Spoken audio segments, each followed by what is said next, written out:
Welcome to Not Milk Never Milk. Subscribe if you're lactose intolerant.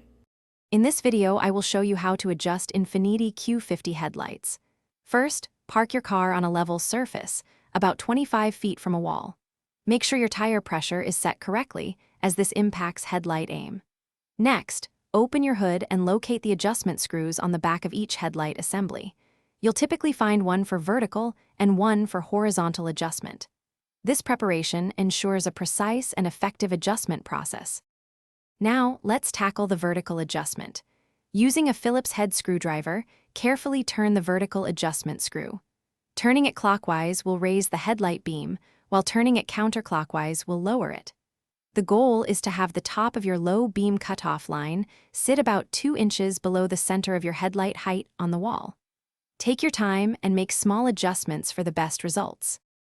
With vertical aim set, let's refine the horizontal adjustment. Use the appropriate tool, often a Phillips head screwdriver, to turn the horizontal adjustment screw. You want the brightest part, or hot spot, of your low beam to be centered directly in front of your vehicle on the wall. Repeat this entire process for the other headlight, ensuring both beams are symmetrical and properly aimed for optimal visibility and safety. After adjusting both headlights, take your car for a short drive to confirm the aim. Ensure they provide clear, even illumination without blinding oncoming drivers.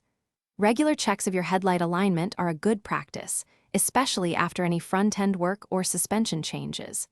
For those looking to upgrade their home, check the description for a link to the Shark AI Ultra Robot Vacuum and other great deals. It's a fantastic way to keep your space tidy effortlessly. Thanks for watching. If this was helpful, leave a like and consider subscribing. See you next time.